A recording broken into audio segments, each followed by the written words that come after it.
benshi batanguye kwibaza ku bejeje gushikira Perezida Domitien Ndayizeye. Niteka n'umunezero ntangere vyo gusubira kubana namwe banywanyi bacu mubana natwe mu makuru n'ibiganiro vya misi yose tubandanya gushikiriza kuri numbonesha kure yacu kandi yanyu Muhuza TV.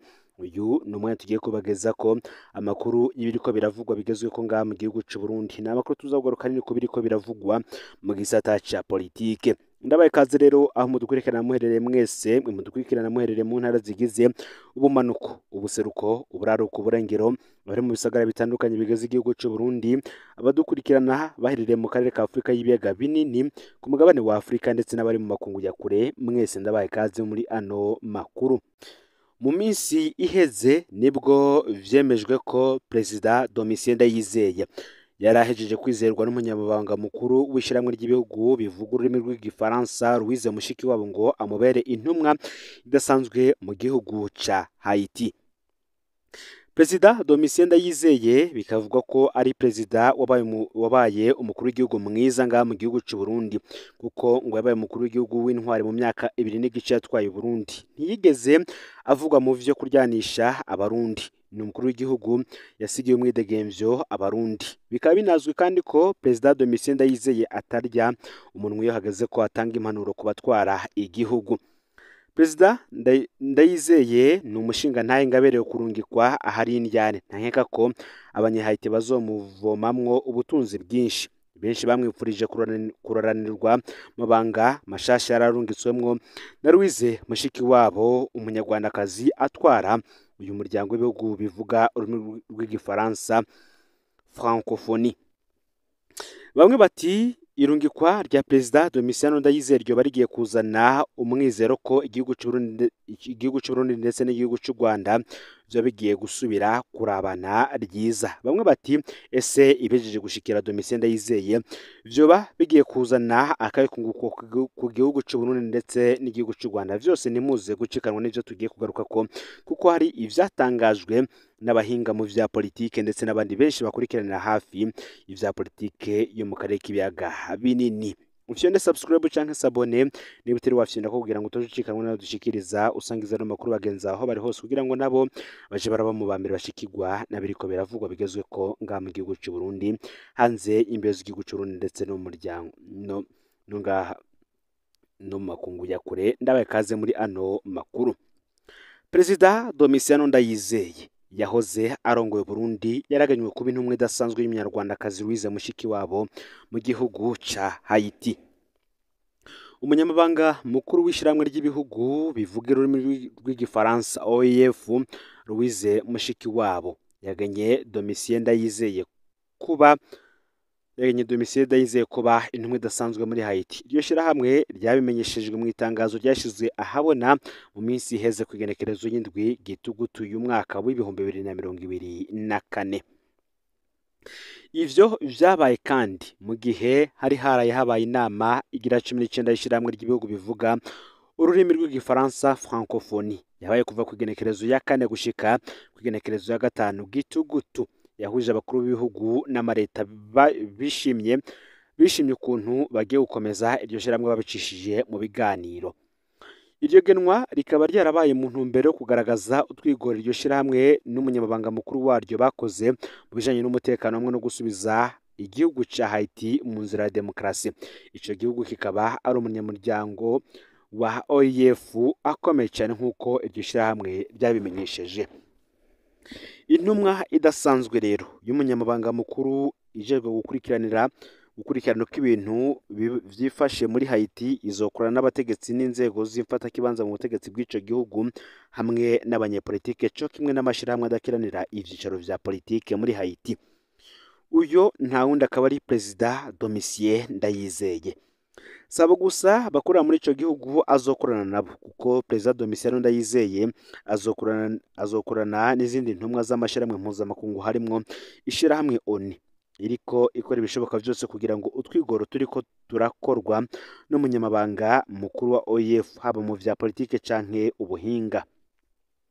inguvu n'ibikorwa vyagarutswe ko mu gihe c'inama yahuje inzego za OEF n'igihe akorana na komite y'impanuzwa jambo igizwe n'abantu bakeya iraba ikibazo ca Haiti yari yakoranye ku igenekerezo ya 18/0 uyu mwaka w'ibihumbi 2024 nk'uko tubisanga muri iryo tangazo. Ubwo ni ubutumwa buhawe Uburundi kumuhitamo ngo biraboneka ko harimwo ubwenge ku bijanye na politike.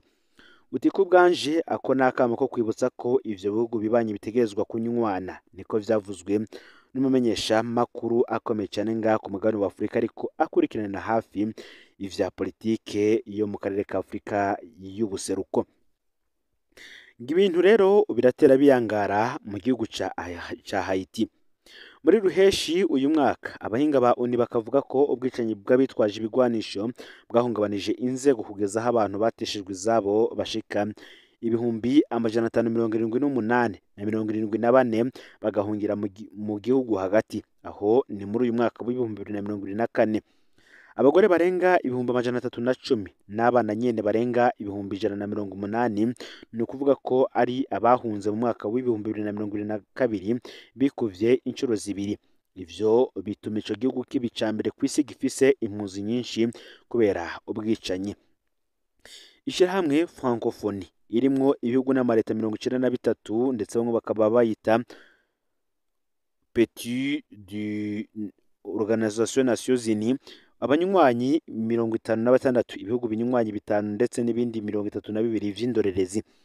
Domitien Ndayizeye uyu yagenywe n'umunyamabanga mukuru w'irishirahamwe Francophonie, umunyarwandakazi Louise Mushikiwabo kugira ngo abe intumwa idasanzwe mu gihugu ca Haiti yatwaye Uburundi mu ntwaro mfata kibanza y'umwaka w'ibihumbi 2003 ndetse n'ibihumbi 2005 inyuma yo kubicegera c'umukuru w'igihugu mu kiringo c'umwaka n'igice.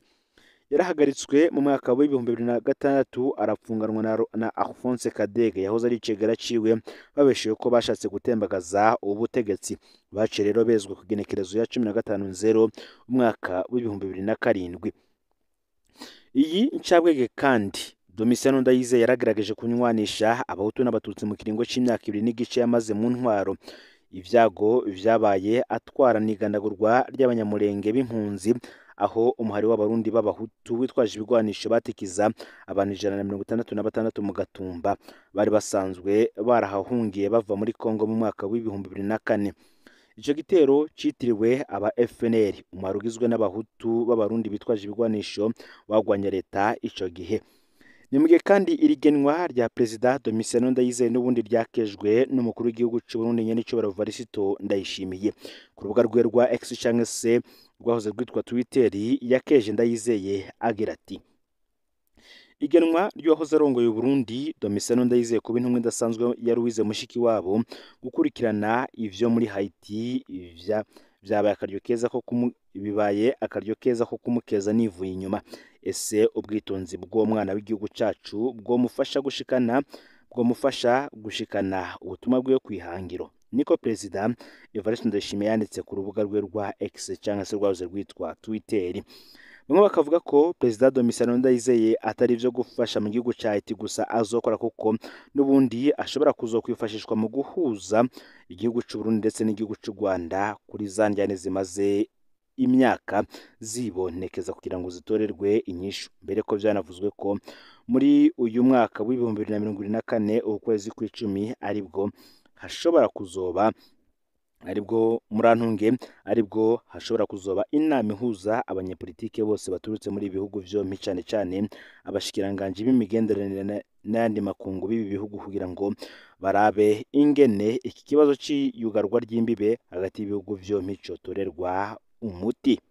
Ni mu gihe kandi muri aya makuru tugiye kubageza ko icegeranyo c'ubunyonyezi bwabereye mw'ishiramwe ryo gutomboza Arona twashimye gushira ahabona bimwe mu biri mu cegeranyo dufise mw'ibanga cakozwe n'umurwi w'ubushikiranganje bw'ubudandaji ku nyonyezi bwabereye muri Rona. Kwigenekerezo ya 6 Rusama uyu mwaka w'ibihumbi 2024 nibwo hashizwe habona inkuru y'inyuzwa ry'amafaranga y'amarundi 250,000,000. Amafaranga yanyujwe muri fraude y'amakarata yo gutomboza yateguwe n'umuyobozi mukuru Leya Ngabire afadikanije n'uwarajejwe ubutunzi DAF Evariste Nahayo. muri iyo nkuru haravuzwemwo abakozi babiri bakoreshejwe mu kunyuruza ayo mafaranga baca bahungishwa hanze y'igihugu. Mu nyuma rero muri uko kwezi nyene abategetsi ba Rona bose baratumwe ko muri sentare irwanya ibiturire kuru anticorruption, ariko gushika uno munsi nta cegeranyo casohotse. Aha hakaba havugwa ubucuti budasanzwe hagati y'isentare n'umuyobozi mukuru wa Rona. Umuvugizi w'isentare Alphonsine Ndayizeye ngo ni mutoya wareyangabiri bava mu ndimwe, none ngo ibi vyoba vyatumye ata cegeranyo gisohoka. Ivyo navyo tuzobigarukako.